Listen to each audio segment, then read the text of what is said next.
una decoradora, es decir, una señora que trabaja en el ámbito de la decoración, fue al mercado, fue a comprar algunas cosas para la casa, ¿verdad? Entre todas las cosas que ella había comprado, porque venía bien cargada, tenía un maple de huevos. Entonces sube al taxi y cuando llega a la casa, entre todas las cosas que cargaba y el ajetreo de querer pagarle al taxista, olvidó el maple de huevos en el taxi. Luego el taxista, es decir, en el momento, mientras sucedían todo esto, el taxista se dio cuenta, pero no dijo nada. Él más bien empezó a pensar en el riquísimo omelette que se comería esa noche en la cena, ¿no? Bueno, él estaba tan emocionado y tan hambriento por la cena que le esperaba, con ese maple gratis de huevo que tenía, que ya empezaba a segregar saliva de la emoción y del hambre, ¿no? Así que llega a la casa, saca el maple, va a la cocina, enciende el sartén, pone el aceite, saca el primer huevo, golpea en el borde del mesón para abrir y quebrar el huevo, pero ¿cuál es su sorpresa? El huevo estaba vacío. Agarra un segundo huevo de ese maple, golpea y vacío. Todos los huevos de ese maple estaban vacíos. Resulta que esta señora que trabajaba en el ámbito de la decoración había ido exclusivamente a comprar huevos que habían sido sutilmente vaciados para el uso exclusivo de la decoración con cáscaras de huevos. Ahora, ¿se imaginarán la decepción de este hombre que esperaba un gran omelette con todo ese maple que había conseguido de forma gratuita? La decepción de este hombre. Tenía un maple repleto de huevos para degustar, pero no pudo degustar de ninguno de esos huevos porque todos eran cáscara externa, pero no tenían esencia o contenido en su interior. En nuestro estudio consecutivo de la carta de Santiago, hoy vamos a tocar un tema que lleva por nombre cristianismo práctico. Cristianismo práctico. Y tocaremos 2 puntos en la mañana de hoy. Punto número 1, la falsa piedad. Y punto número 2, la verdadera piedad. Vamos a hacer lectura de los versos que nos toca para terminar justamente el capítulo 1 de esta carta que nos está enseñando mucho hasta este momento. Versículos 26 y 27, final del capítulo 1. La palabra de Dios dice de la siguiente manera: si alguno se cree religioso entre vosotros y no refrena su lengua, sino que engaña su corazón, la religión del tal es vana. La religión pura y sin mácula delante de Dios el Padre es esta: visitar a los huérfanos y a las viudas en sus tribulaciones y guardarse sin mancha del mundo. Vamos a tocar nuestro primer punto, versículo 26. Punto número 1, la falsa piedad. La primera línea del versículo 26 dice: si alguno se cree religioso entre vosotros. La palabra religioso o religión, que es la raíz de donde parte lo que Santiago está diciendo, la palabra religión viene del griego sreskeia, que nos da la idea de una demostración externa de un culto ceremonial. La demostración externa de un culto ceremonial es la actividad visible. Es algo que podemos apreciar de forma visible y que tiene una connotación religiosa. Esto, por ejemplo, o esas actividades se pueden expresar, esas acciones se pueden expresar, por ejemplo, al cerrar los ojos, cuando una persona ora. Tú puedes ver, ¿verdad? Cuando una persona cierra sus ojos y tú intuyes y dices: está orando. ¿Por qué? Porque estás viendo de forma externa un aspecto ceremonial, algo que se está efectuando ahí. De la misma manera, cuando esa persona se arrodilla o esa persona se postra con su rostro en tierra, tú dices: está orando, ¿no? Intuyes que está orando por su expresión. De la misma manera se aplica esto en el ayuno o se aplica cuando una persona da una limosna. Tú ves que da una limosna, aunque no ves su corazón, pero ves que se acerca y da lo que, entrega lo que está dando, ¿no? Así que lo mismo se aplica cuando una persona va a congregarse o a reunirse a una congregación, ¿no? a un culto religioso. Tú puedes apreciarlo. Es interesante que esta palabra religión que Santiago usa acá tiene ese contexto bien externo, ¿verdad? Bien superficial. ¿Y por qué Santiago usaría esta palabra? Es que Santiago, de forma intencional, y no está por demás decir, inspirado por el Espíritu Santo de Dios, usa esta palabra religión para enfocarnos hacia lo que se puede llamar una piedad externa, una piedad que es fácilmente manipulable o fácilmente usada como una pantalla, pero que al final es solamente una apariencia de piedad, pero es solamente un cascarón vacío.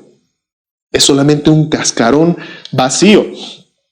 Vamos a ver cómo nuestro Señor Jesucristo nos va a mostrar que Dios ve realmente el interior más allá del simple cascarón, más allá de la simple apariencia externa de piedad.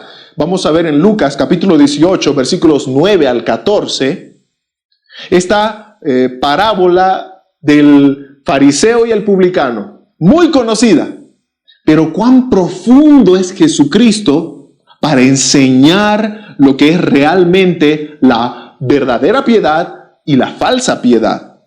Versículo 9 nos aclara la palabra a quién está Cristo enseñando esta parábola. Dice, a unos que confiaban en sí mismos como justos, es decir, como piadosos, como religiosos, y menospreciaban a los otros, dijo Jesús esta parábola. Versículo 10. 2 hombres subieron al templo a orar. Uno era fariseo, es decir, maestro de la ley, estudioso de la Biblia de ese tiempo, y el otro era publicano. Era uno que se consideraba uno de los pecadores de la sociedad, los más pecadores de la sociedad, los traidores de Israel. El fariseo, dice Jesús, puesto en pie, oraba consigo mismo de esta manera. Nótese que Cristo pone énfasis en oraba consigo mismo. Aunque en su oración el fariseo va a mencionar a Dios, en realidad el fariseo solamente hablaba consigo mismo, no a Dios. Pero en su oración lo menciona. ¿Y cuál era la oración consigo mismo del fariseo? Dios. Te doy gracias porque no soy como los otros hombres, ladrones, injustos, adúlteros, ni aún como este publicano. Ayuno 2 veces a la semana, doy diezmo de todo lo que gano. Esa es la oración del fariseo. Pero Cristo luego se va al otro hombre, más el publicano, estando lejos, no quería ni aún alzar los ojos al cielo, sino que se golpeaba el pecho diciendo, Dios, sé propicio. Esta palabra propicio significa piadoso. Ten piedad, ten misericordia de mí, pecador. Y Jesús concluye la parábola con este argumento. Os digo que el publicano, descendió a su casa justificado, perdonado ante Dios, antes que el otro. Porque cualquiera que se enaltece será humillado y el que se humilla será enaltecido. Es muy claro el ejemplo de Jesús para mostrar cómo Dios realmente ve, escudriña el corazón y no se deja llevar por simples apariencias. A Dios no le podemos engañar con cuánto damos de diezmo o cuánto ayunamos a la semana o con cuán agradecido le estamos a Él porque no somos ladrones, porque no somos injustos o adúlteros, etc. No, a Dios no le engañamos con nuestra opulencia en oración o con lo que podamos hacer externamente para aparentar piedad. A Dios no le engañamos. Eso está diciendo Jesús. El fariseo salió de ahí tal cual llegó, pero el publicano salió perdonado. Salió perdonado. La aparente piedad del fariseo no sirvió de nada.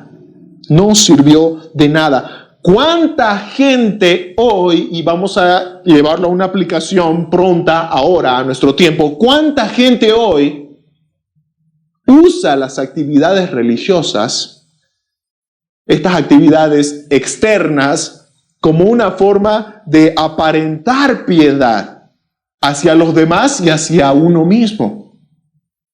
Por ejemplo, las personas que asisten de forma regular a una iglesia no se pierden ninguna reunión y en su mente son piadosos. Y tal vez en la mente de muchos son piadosos, son religiosos.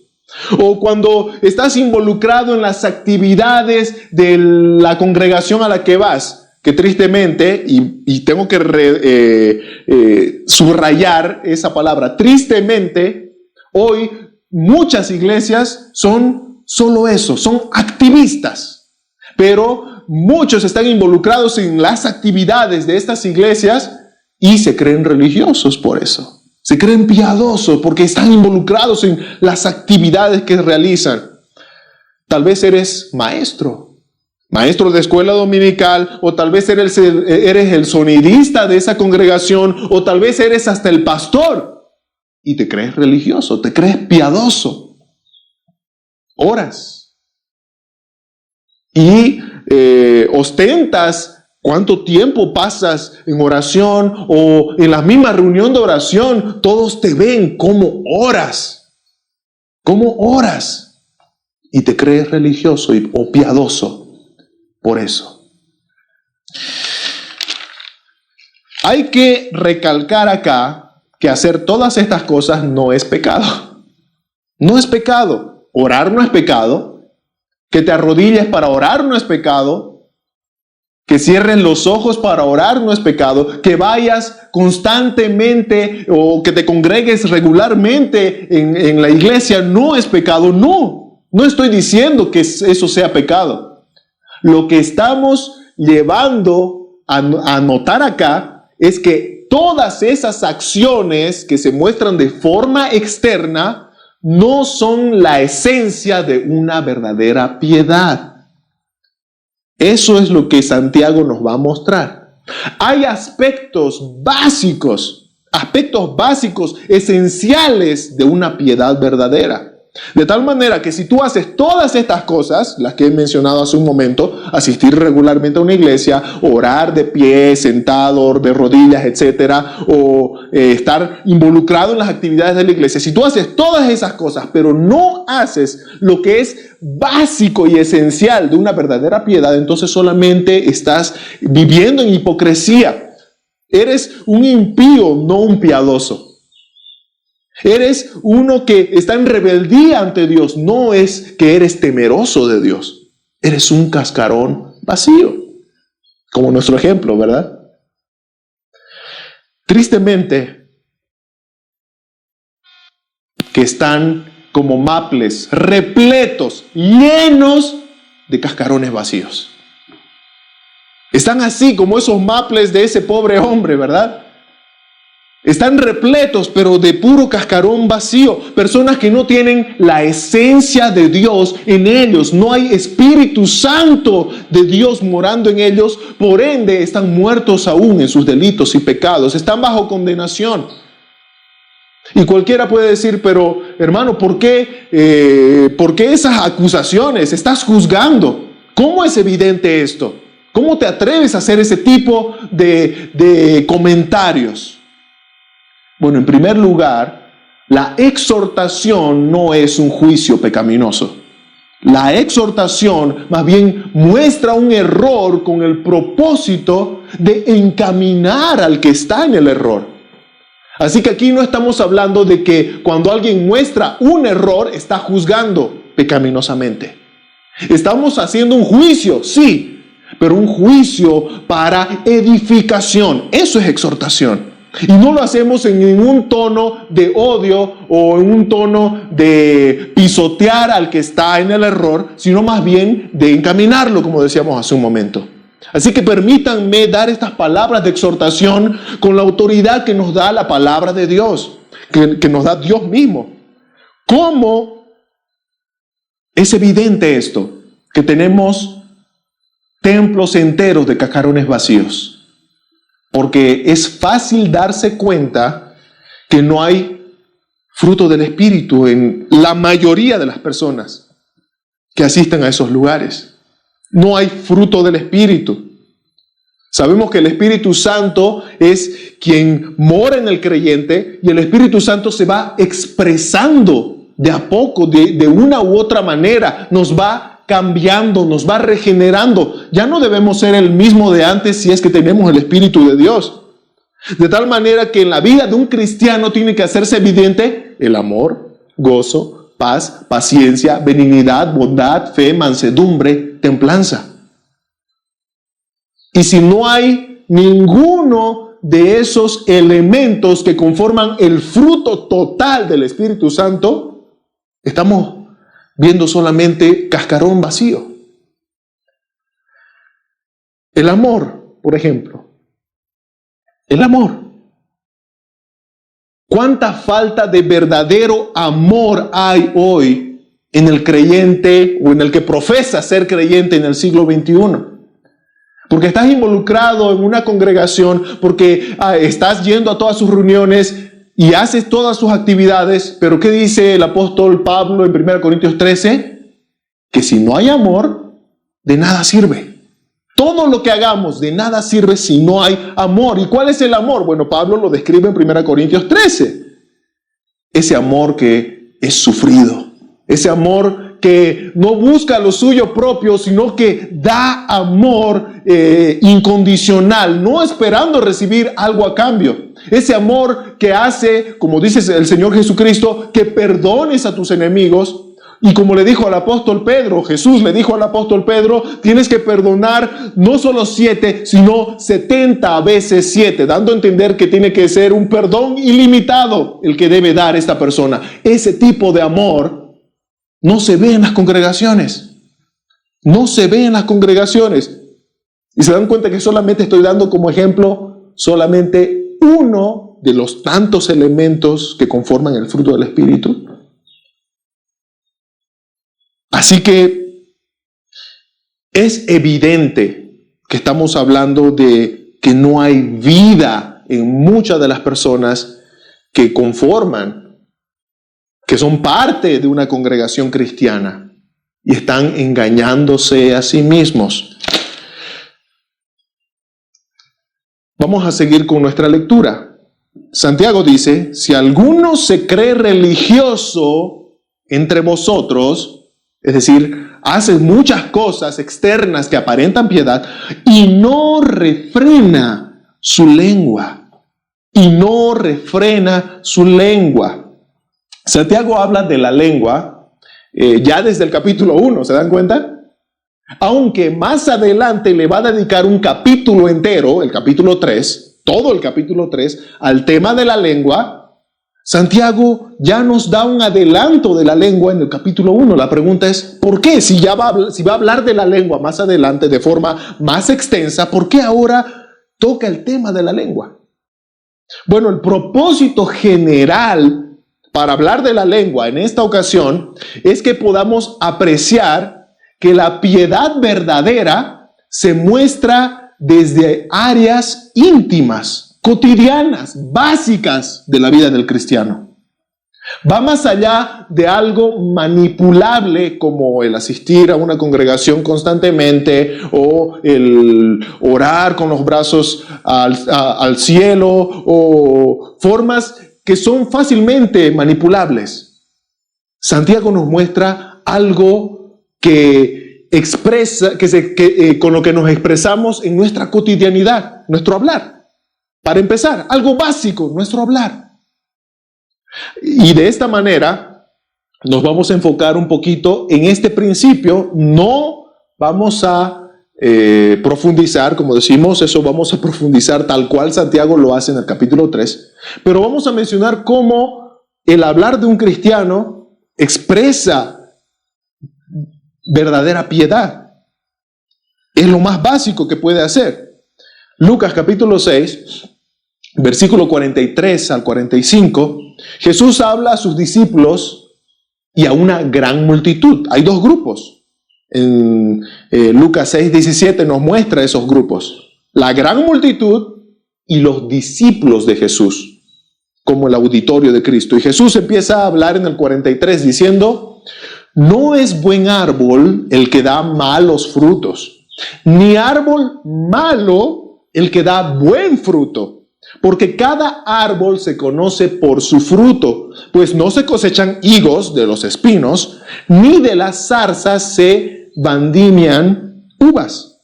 El hombre bueno, dice el verso 45, es decir, el hombre que está en el camino recto, en el camino de Dios, del buen tesoro de su corazón saca lo bueno.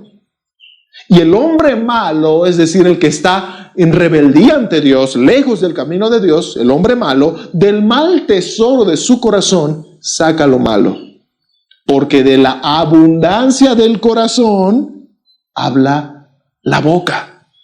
De la abundancia del corazón, de lo que está lleno tu corazón, de lo que tú alimentas tu corazón constantemente, eso se expresa en tu hablar. Cristo termina poniendo énfasis a todo este argumento en el hablar de la persona, como algo básico, algo que evidencia el fruto o el tipo de árbol que eres.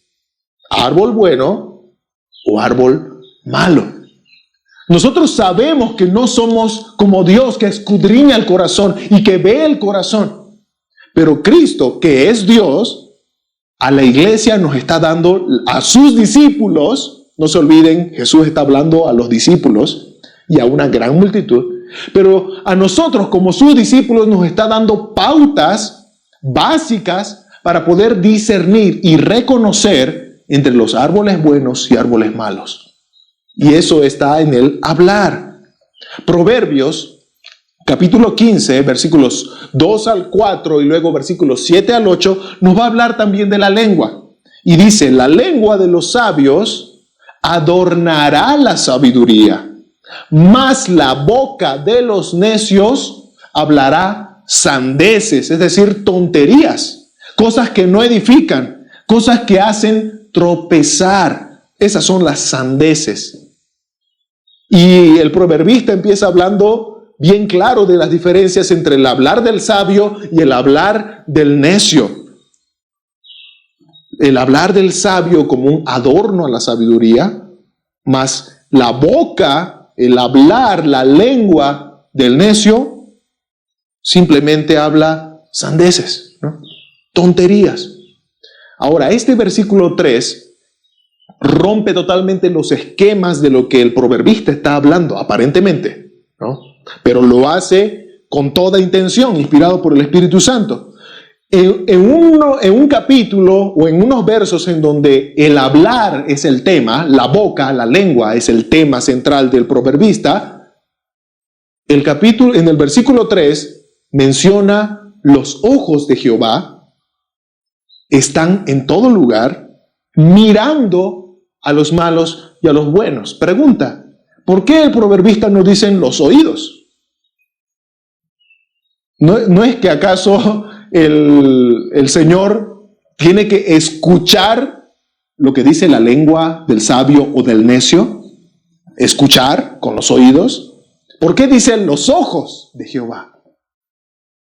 Bueno, pues la respuesta es que, como decía nuestro Señor Jesucristo, de nuestro corazón es que habla la boca. Pero también nuestro Señor Jesucristo nos dice que del corazón no solamente salen los malos pensamientos que se expresan en el hablar, sino también las malas acciones. Las malas acciones, los hurtos. No solamente salen las blasfemias, sino también las fornicaciones, los adulterios. todos los pecados que luego los llevamos a una acción empiezan en el hablar, pero otros también se expresan de forma de acción. Y acá tenemos a nuestro Señor que no solamente oye, sino que ve el pecado de nuestro corazón, que es algo que para el ser humano es invisible, nosotros no lo podemos apreciar, pero Dios lo ve. Ya en nuestro corazón, un lugar invisible para el ser humano es visible para Dios. Y aquí habla de, están los ojos de Jehová en todo lugar, mirando a los malos y a los buenos. Y ahí viene esa pregunta interesante, ¿no? ¿Quiénes somos nosotros, los buenos o los malos? ¿Quién te crees que eres? ¿El bueno o el malo? Es una pregunta bien capciosa, ¿verdad? Porque nadie es bueno, no hay ni un justo, dice Romanos, pero sabemos que acá la palabra de Dios está hablando del bueno como aquel que ha sido perdonado, justificado por Dios y ahora está en el camino recto, y el malo como aquel que está de espaldas a Dios. Pero sigue la lectura del proverbista. La lengua apacible es árbol de vida, da frutos de vida, la lengua apacible. Mas la lengua perversa es quebrantamiento de espíritu, daña el espíritu. La boca de los sabios esparce sabiduría, no así el corazón de los necios. ¿Se dan cuenta que hay una conexión entre la boca y el corazón? El sacrificio de los impíos es abominación. Abominación a Jehová, mas la oración de los rectos es su gozo.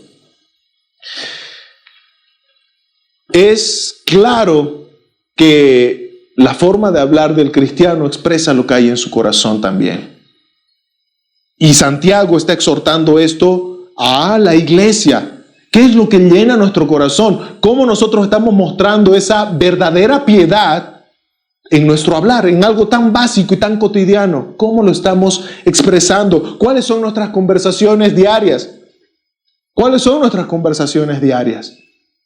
Hoy en este tiempo en donde tal vez estamos recluidos y en donde nuestra forma de comunicar se ha vuelto tan pública por las redes sociales, etcétera, porque ya más allá de la lengua ahora, tu Facebook expresa mucho de lo que hay en tu corazón y un día darás cuenta de todo aquello que no solamente dices de forma verbal, sino también que typeas. Un día daremos cuenta, porque eso que typeaste salió también de tu corazón. Hoy pensamos que nos estamos zafando, ¿verdad? No, hoy más bien está siendo muy evidente cuán lejos muchos que profesan la fe están de Dios. Cuán lejos están. Y se está haciendo evidente en sus redes sociales. Porque de lo que habla la boca o de lo que typean tus dedos, sale del corazón. Dice Santiago, si alguno se cree religioso, piadoso entre vosotros y no refrena su lengua, ¿qué pasa? Engaña su corazón y su religión es vana. Cuando Santiago dice engaña su corazón, prácticamente está diciendo se engaña a sí mismo. Si se dieron cuenta, en solamente el capítulo 1, esta es ya la tercera vez que Santiago dice de los que se engañan a sí mismos. De los que se engañan a sí mismos. Versículo 10, los que piensan que hay algo de oscuridad en Dios. Santiago dice, no te engañes. No erréis. En el versículo 22, los que son solo espectadores de la palabra de Dios, son simples oidores, pero no hacedores, obedientes de la palabra, se engañan a sí mismos, dice Santiago. Se engañan a sí mismos. Y ahora en el versículo 26, los que no controlan ni su lengua, que es algo tan básico y tan cotidiano de nuestra vida, si no podemos controlar ni nuestra lengua, entonces estamos engañándonos a nosotros mismos. 3 veces en un solo capítulo donde Santiago ya menciona el engañarse a sí mismo. el engañarse a sí mismos. Y es porque es algo tan normal ya desde el primer siglo que habían personas que solamente por estar involucradas en ciertas cosas o metidas en cierto grupo de aparente religiosidad y ya se creen que son cristianos.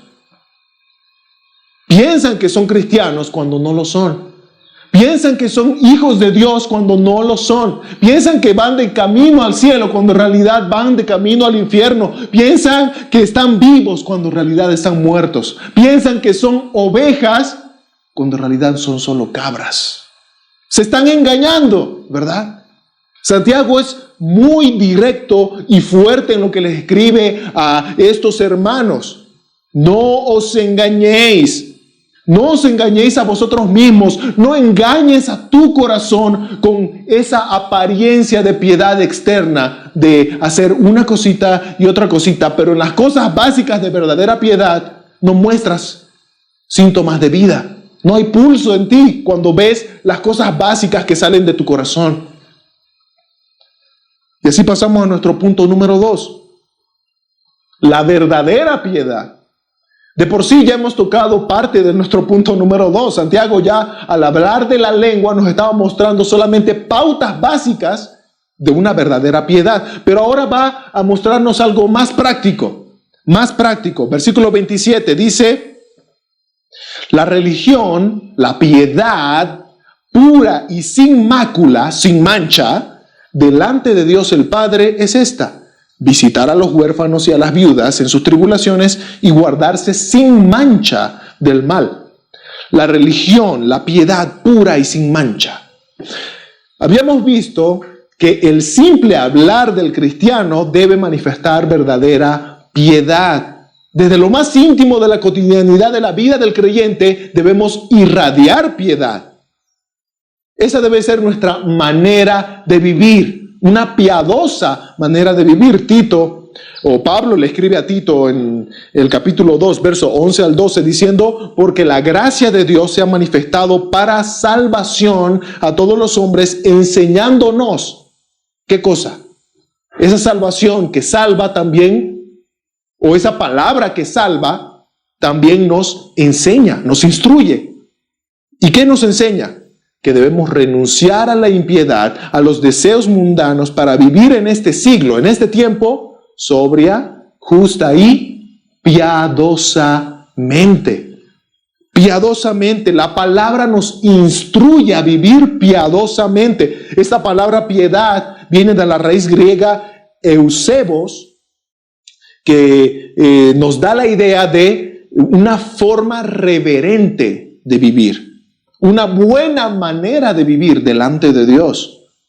Una forma honrada, una forma temerosa delante de Dios para vivir. Eso significa piadosamente. Y el cristiano, como le escribe Pablo a Tito, debe vivir de esta manera. Como temiendo a Dios. Como reverenciando a Dios en nuestras acciones. En los versos que leíamos, Santiago nos presenta a Dios como Padre. ¿Se dan cuenta? Dice: la religión pura y sin mácula delante de Dios, el Padre. Santiago nos presenta a Dios como nuestro Padre. Y es verdad, la palabra de Dios nos dice que cuando hemos creído en Cristo, en el Evangelio de Cristo, hemos sido hechos hijos de Dios. Somos hijos de Dios porque hemos puesto nuestra fe en el Hijo de Dios. Y ahora el Padre nos ve como su hijo, somos sus hijos. Somos parte de la familia de Dios. Él es el Padre de familia.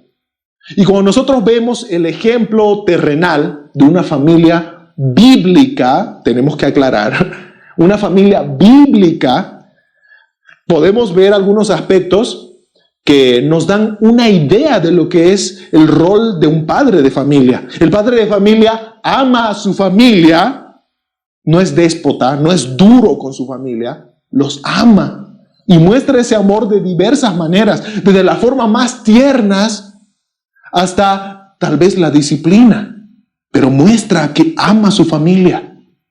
También el padre de familia sustenta a su familia, física y espiritualmente. El padre de familia guía a su familia, los guía correctamente, no los guía hacia el precipicio, ¿no? Los guía correctamente por el camino recto. Y aquí viene el punto de Santiago, al poner a Dios como el ejemplo de padre. El padre de familia protege a su familia e incentiva, enseña a sus hijos a proteger también a otros, mutuamente entre ellos, pero también externamente a otros. Eso hace el Padre, eso hace nuestro Señor. Y así pasamos a nuestro siguiente inciso, ¿no? Inciso A Santiago nos presenta a Dios como Padre. Inciso B nos enseña protección de huérfanos y viudas. Lo que dice la religión pura y sin mancha delante de Dios el Padre es esta: visitar a los huérfanos y a las viudas en sus tribulaciones. Nuestro Padre Celestial siempre mostró una especial preocupación por este grupo marginado en la sociedad, por este grupo que no tiene protección en la sociedad, los huérfanos, las viudas, y cabe recalcar también, y cabe poner en esa lista también a los extranjeros. En todo el Antiguo Testamento, el Señor les recuerda al pueblo de Israel que extranjeros fueron en la tierra de Egipto y que debían tratar a los extranjeros con piedad, con bondad, con misericordia. De la misma manera a la viuda y a los huérfanos, porque era el grupo marginado, el grupo sin protección en la sociedad. Y Dios era su protección y le manda, por ejemplo, en Salmos 68:5 dice que Dios es padre de los huérfanos, protector de los huérfanos, defensor de las viudas, es Dios en su santa morada. Salmo 146:9 dice: el Señor Jehová cuida al extranjero y sostiene al huérfano y a la viuda. Dios, como Padre, espera que nosotros, sus hijos, sigamos su ejemplo. ¿Verdad que ese es, terrenalmente hablando, ese es lo que un padre siempre espera de sus hijos, ¿no? Que sus hijos en algún momento puedan imitar lo bueno que hace el papá terrenal. Bueno, pues Dios, el que es perfecto, que es todo lo que hace es bueno, quiere que nosotros imitemos lo que Él hace como Padre. Seamos imitadores de Dios como hijos amados, dice Efesios capítulo 5. Seamos imitadores de nuestro Padre. Y de esa manera, como podemos apreciar en el Antiguo Testamento, tenemos a Dios expresándose como alguien que se preocupa del huérfano, de la viuda, del extranjero. Pero eso es en el Antiguo Testamento, ¿verdad? ¿Será que la iglesia hoy en el Nuevo Testamento seguimos o debemos cumplir lo mismo? ¿Debemos preocuparnos por ese tipo de personas sin protección en la sociedad? Pues no, tenemos un Dios inmutable y el Dios del Antiguo Testamento es el mismo Dios de ahora. En 1 Timoteo capítulo 5 le escribe Pablo a Timoteo para enseñar en la iglesia y para hacerlo en la iglesia que debían cuidar y proteger al desamparado, a la viuda. En Hechos capítulo 6, que es cuando se instituye diáconos, justamente la connotación, el contexto es que debían atenderse las necesidades de los necesitados. En Gálatas capítulo 10, el apóstol Pablo, inspirado por el Espíritu Santo, también habla de que debe haber atención con un propósito espiritual para los necesitados inconversos, como también para los necesitados que son de la congregación, que son de la familia de Dios. Y esto viene desde el Antiguo Testamento. Desde el Antiguo Testamento Dios dio leyes específicas para cuidar a este grupo de gente. Cuando leemos, por ejemplo, Deuteronomio 15:7, dice Dios: cuando haya en medio de ti menesteroso de alguno de tus hermanos, en alguna de tus ciudades, en la tierra que Jehová tu Dios te da, no endurezcas tu corazón, ni cerrarás tu mano contra tu hermano pobre.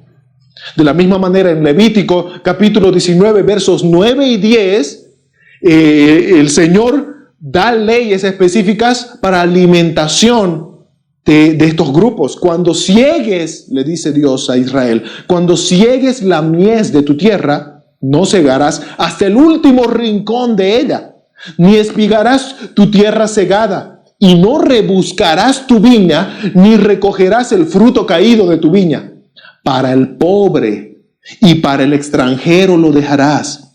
Yo, Jehová, vuestro Dios, dice el Señor.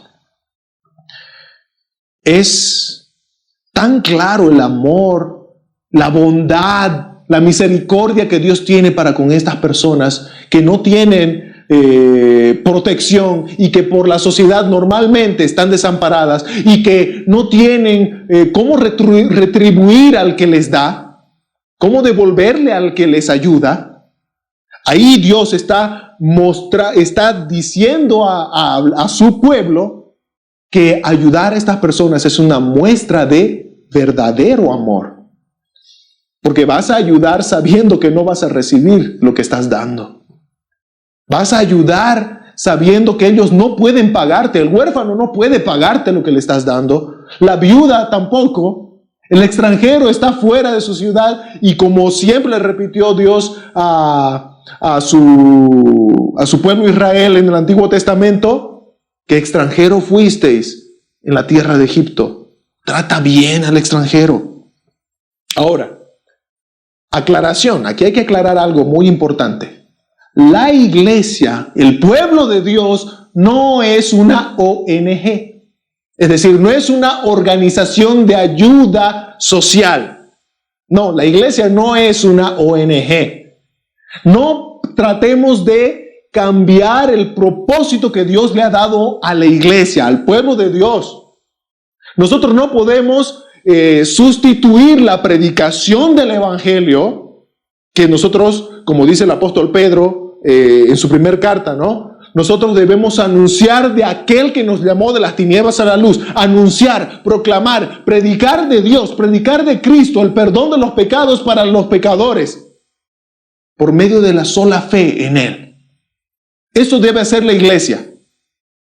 Entonces no podemos sustituir la predicación de la palabra de Dios con la ayuda social.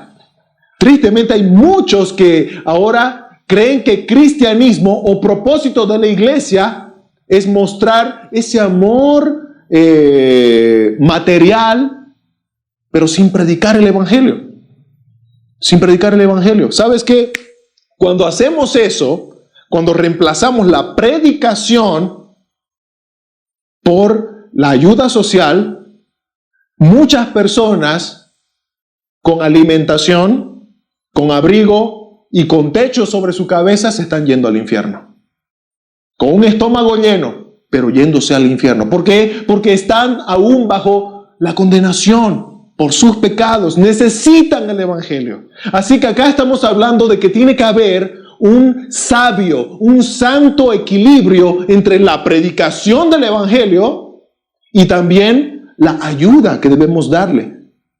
¿Por qué razón Dios daba estas leyes en el Antiguo Testamento a Israel de ayudar al extranjero, de ayudar a la viuda, de ayudar al huérfano? ¿Por qué?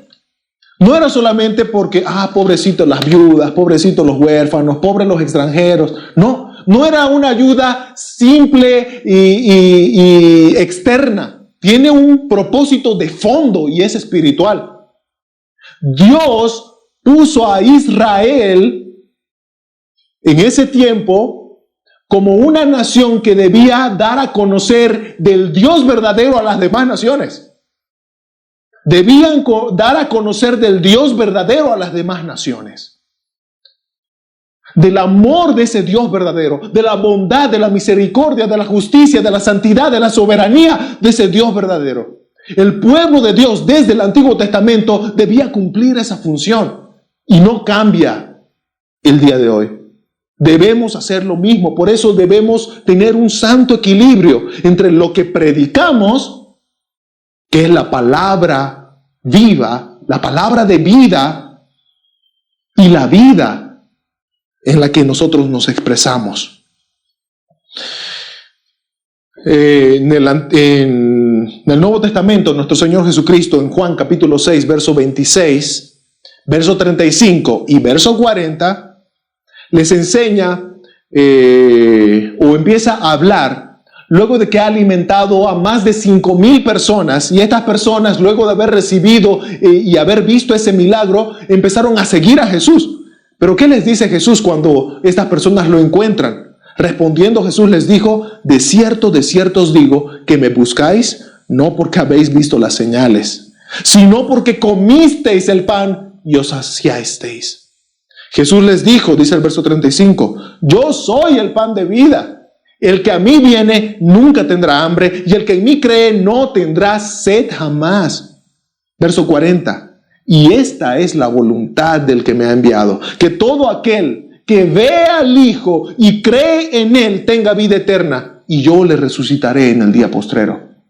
¿Se dan cuenta que Jesús no se conformó con que la gente haya comido y se haya saciado en la alimentación de los 5,000? Sino que cuando esta gente, con un corazón de avaricia, siguió a Jesús solamente por lo que había recibido, Jesús recién les dice lo que verdaderamente necesitaban. Ustedes me siguen porque han comido y se saciaron. Pero Él rápidamente les lleva al fondo del milagro. Buscad el pan, el verdadero pan. Yo soy el pan de vida. Y el que a mí viene nunca tendrá hambre. Jesús predica el evangelio. No era solamente alguien que hacía milagros, sino que Jesús predicaba el evangelio de arrepentimiento de pecados. Cristo presentaba al Dios eterno y el evangelio de salvación para los que creen. Cristo predicaba porque era lo primordial que debía hacer, y eso es lo que Él les enseñó a sus discípulos, y eso es lo que los discípulos dejaron como fundamento para la iglesia en todas sus generaciones. Debemos predicar. La iglesia debe aplicar un sabio equilibrio, como decíamos, entre la predicación de la palabra y la vida piadosa que refuerza nuestra predicación. Pero no tiene que faltar ni el uno ni el otro. No tiene que faltar ni palabra ni buenas acciones piadosas. Y terminamos con esta última frase. La palabra de Dios dice: la religión pura y sin mancha delante de Dios el Padre es esta: visitar a los huérfanos y a las viudas en sus tribulaciones y guardarse sin mancha del mundo. Guardarse. Esta palabra guardarse no significa aislarse físicamente del mundo. Como dice nuestro Señor Jesucristo, y voy a parafrasear en Juan capítulo 17, no somos del mundo, pero estamos en el mundo. No somos del mundo, pero estamos en el mundo. De la misma manera, cuando el apóstol Pablo le escribe a los corintios con un tema de un fornicario en la congregación, en el capítulo 5 de 1 Corintios, versos 9 y 10, dice: os he escrito por carta que no os juntéis con los fornicarios, no absolutamente con los fornicarios de este mundo, o con los avaros, o con los ladrones, o con los idólatras, pues en tal caso os sería necesario salir del mundo. Ese no es el punto, ¿verdad? Creo que queda claro. Cuando Santiago dice guardarse sin mancha del mundo, o cuando nuestro Señor Jesucristo nos dice que estamos en el mundo pero no somos del mundo, o cuando el apóstol Pablo dice que se alejen de los fornicarios, no está diciendo que te salgas del planeta Tierra, porque en tal caso sería necesario, si eso es lo que está diciendo, porque el mundo está lleno de pecadores. No está diciendo eso. Lo que está diciendo es que debemos involucrarnos en la vida en la que Dios nos ha puesto, pero sin seguir la corriente del mundo, sin seguir lo que el mundo hace, sin imitar lo que el mundo hace, sin recibir lo que el mundo ofrece. Pero estamos aquí. ¿Para qué? Para dar a conocer de aquel que nos llamó de las tinieblas a su luz admirable. Pero debemos ser sabios para vivir en este mundo que te bombardea de un lado y del otro con todo lo que tiene para matar y destruir. Debemos ser sabios. Debemos ser guiados por el Espíritu Santo. 1 Juan capítulo 2, versículos 15 y 17, dice el apóstol: no améis el mundo, ni las cosas que están en el mundo. Si alguno ama el mundo, el amor del Padre no está en él. Porque todo lo que hay en el mundo, los deseos de la carne, los deseos de los ojos y la vanagloria de la vida, no proviene del Padre, sino del mundo. Y el mundo pasa, es pasajero, es vanidad, como dice el escritor de Eclesiastés. El mundo pasa y sus deseos, pero el que hace la voluntad de Dios permanece para siempre. Permanece para siempre. Es muy importante. Repite acá, en lo que acabamos de leer, guardarse sin mancha del mundo, lo que en esencia dijo ya en el capítulo 21 de su carta.